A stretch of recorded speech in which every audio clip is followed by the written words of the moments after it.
I'm watching what the SEC is doing and how they've surpassed the ACC and how they've surpassed the Big East. Florida is the most interesting one for me. I mean, what Pitino's done there in 2 years is absolutely incredible. Cone, we got a little top 5 here. You want to? Yeah, we're doing a little top 5 college basketball list, right? In the future, yes, going forward. So what's the stipulations here? So we don't want people to. Yeah, we're going to kill you. We don't want people to confuse this with blue bloods. All right, which to me, blue blood is over a long period of time, and I think you have to have a national championship. Just at least one to be considered a blue blood. So this is not a blue blood list. This is the top 5 college basketball programs we're buying moving forward. And we all made an individual list, but guys, we need to come together. We need to come together. As a build the community. transformer. Yeah, no, we don't need to do that. We need to build a list of 5. So we're going to read our individual list first. In the chat, let us know what your list is. What's your 1 list? through 5. I'll start with my Hit list. us with your list. Let's go. Okay. Start with 5. 5 going forward. Here are the 5 programs I'm buying into the future. 1, Duke. John Shire, coach's ass off. You're going to get great Duke's players 5 or Duke's 1? Duke's 1. Oh, yeah, we said we're Duke's starting 1. from 5, and then you went to 1, but that's okay. No, I'm going to start with 1. Okay, we Okay. All right, Duke. 2, I got to go UConn. Okay. I know they got bounced by Florida in the second round, won the last 2 natties. Dan Hurley's going to be even more pissed coming into this year after not winning it. I'm buying UConn, especially since he turned the Lakers down. I don't think he's going anywhere. My third may surprise you, Florida. Okay. I think Florida is an absolute golden egg place. We've seen what they've done in the past in basketball, speaking about winning back-to-back natties. And Todd Golden does an incredible job. They're going to keep recruiting their ass off. So give me Florida at 3. And then 4. And I think 4 and 5 could be somewhat interchangeable. All right, I got Auburn at 4. I mean, Bruce just keeps doing it. Look at the championship. I already know who you have. Regular You have Auburn season. where? Right, Auburn at 4. Okay. I got Auburn at 4. 2 Final Fours in 6 years. And then Bama at 5. So I got 3 SEC schools here. And because I think Nate Oates is staying at Bama. Didn't go to Maryland. Didn't go to North Carolina or Kentucky when he had a chance. Doesn't seem like he wants to go to the NBA. Bama at 5. I got Bama at 5. I almost put St. John's. So what has I almost Alabama put St. done that, say, Purdue hasn't done? Well, Or even Houston at this point. well, Purdue. Where's Houston on the list? I can understand. Houston, now they've gotten to the Final Four. You can make a good argument for them. But I think Bama's made, like 4 out of the last 5 Sweet 16s? I mean, they've kept it rolling. I mean, they have. Look at who they've gone through at guard. I mean, Mark Sears came from Ohio. I think Nate Oates is recruiting at a really high level. So I got Duke 1, UConn 2, Florida 3, Auburn 4, Bama 5.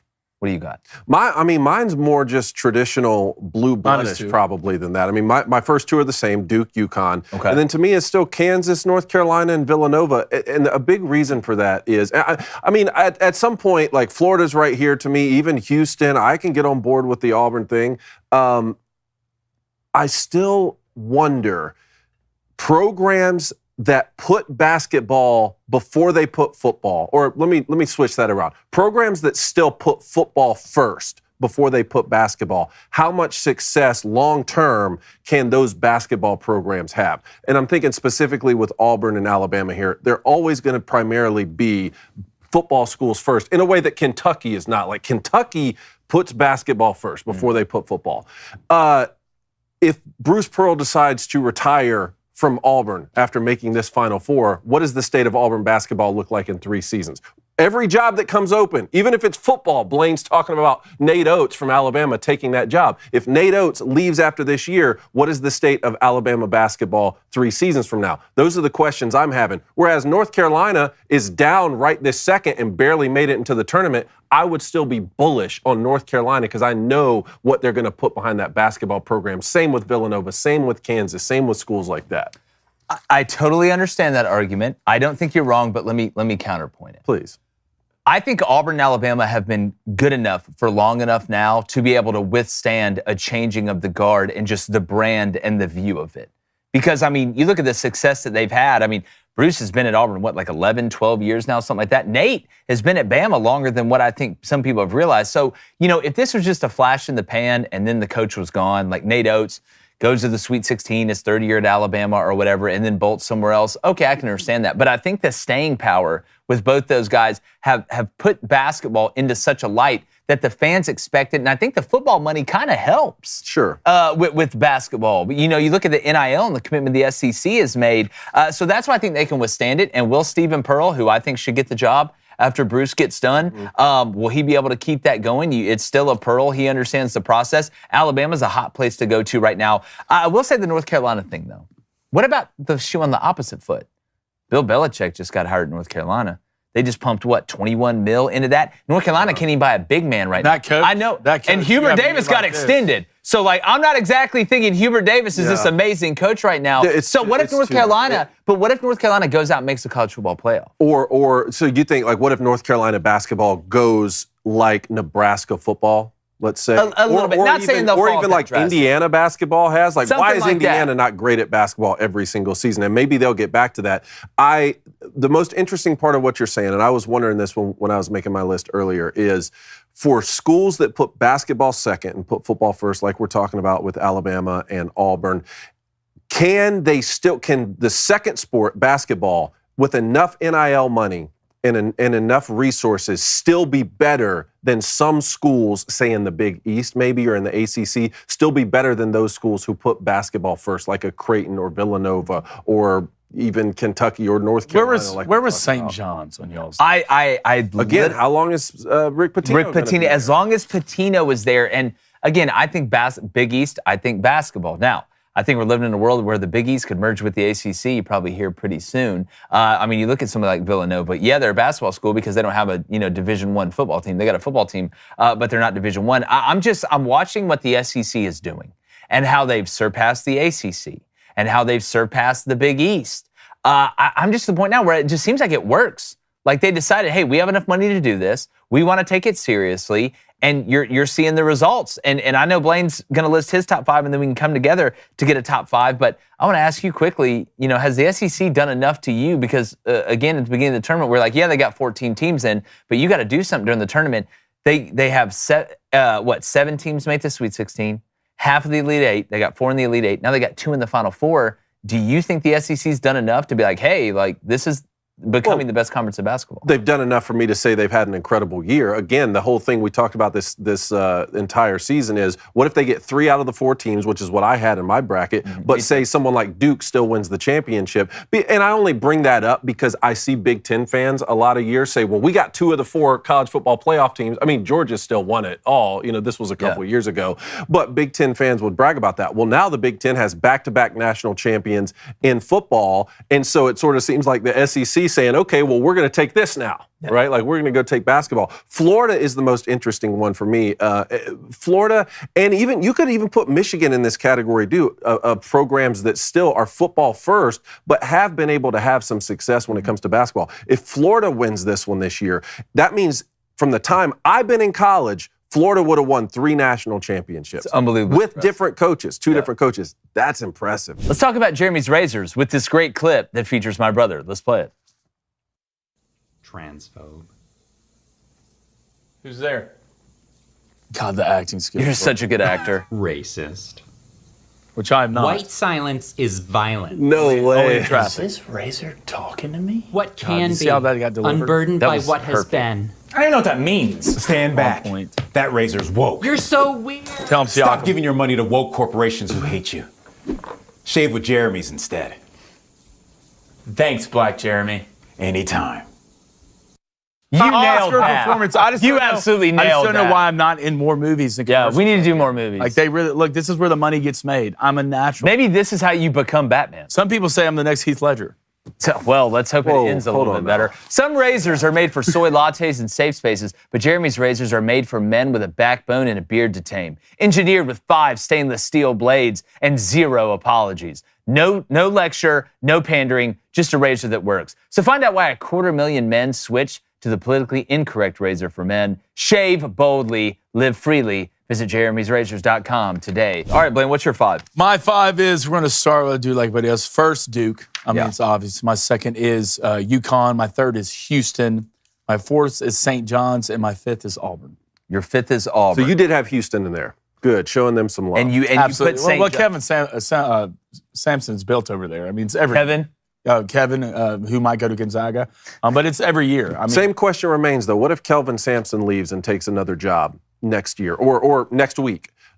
Is Houston the type of program that can withstand that and just sort of plug and replace? I think so. I think it's big enough that they're going to get a guy who comes in there who knows. Well, is Houston basketball bigger than Houston football, you think? Yes. Even though Houston's now in the Big 12 in Yes. football, I think it is. Absolutely. Because I go back to like Phi Slamma Jamma and stuff like that. Like Houston has had success. I see what Kelvin's built there is past him. Like what he's built there, the culture will, unless you just completely fumble the hire, which is hard to do in my opinion. Yeah. But I think the culture will transfer even when he retires. Like I really do. And I almost think the same thing at St. John's. I mean, what Pitino's done there in 2 years is absolutely incredible. And I mean, I don't know of a guy right now that the camera does magnetize more than Rick Pitino. So, I mean. And the greatest programs are the ones to me that, well, they never fumble a hire, but if they do fumble a hire, because that happens every now and then, that you can still pick back up right where you left off and get back on your feet quickly. You think Villanova's like that? I lived through that. I think Villanova's like that. What about I lived through that with Michigan Where's football. Arizona? You know, like Arizona? Yeah. I think Arizona. Because right now, like my kind of wild cards you have in there, I mean, Alabama, obviously. Arizona, I think you put Kentucky in there. And maybe you can have a conversation about Marquette and Shaka Smart. Well, we'll see. Marquette's got to, show me something in the tournament. With Shaka, I mean, we know what he did at VCU. But it's going to be interesting over the next 5 years to see. So, in our list together, before we get to the chat here, we all had Duke number 1 and UConn number 2. So, I already wrote those down. So, we're good on that. Okay. Number 3. Cone, who did you have number 3 again? Kansas. Okay, I had Florida. Who did you have, Blaine? Houston. You had Houston. All right, so we're all different there. I would buy Kansas more than North Carolina because at least Bill Self is still at Kansas. And I know the last couple of years haven't been amazing when it's come to what Kansas done in the past. But Bill Self is still averaging, 29 and a half wins per year, which is insane. So I'd be willing to bump I would be willing to bump Florida, Auburn, and Bama down 1 and put Kansas 3 because at the end of the day, look, I love me some Lance Leipold, but Kansas basketball. Yeah, I mean. quickly, and I'm not trying to jump around here, but a lot of people in the chat are saying this. What about Gonzaga? Mm-hmm.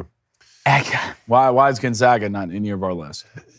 And it's another one of those examples of really good, a lot of years and no championship to show for it. Yeah, so and I know Gonzaga's made Final Four with Mark Few, made a national championship game. They still haven't won it. And I know they made 4 Sweet 16s in a row or something the past 4. I just feel like teams are catching up to Gonzaga. As long as Gonzaga is in the WCC, not that they won't be good. I mean, they beat Georgia to death, beat them to death. But I think Gonzaga's kind of lost a little bit of an edge since so many more people are taking college basketball seriously and the transfer portal a little bit. I think being in that conference, because say what you want, and I got respect for San Francisco, what the Dons do out there, but when you're playing teams that have volleyball lines on the court and their parents work in the concession stand still, I just don't know if Gonzaga can be as dominant as what they've been in the past. So I wouldn't have them in my top 5. I'd probably have them in my top 10. It would probably be lower on top 10, but I'm willing to put Kansas at 3 with you because they were kind of on the bubble around of who I had right by Alabama. So that's 2 out of 3. So we'll go Kansas there. To me, I think the question then becomes at 4. Do we have Florida at 4? You had who at 4 again? St. John's. St. John's, and I you like had Florida there. I like Florida there too. They can get so hot. Todd Golden, he's a hell of a coach.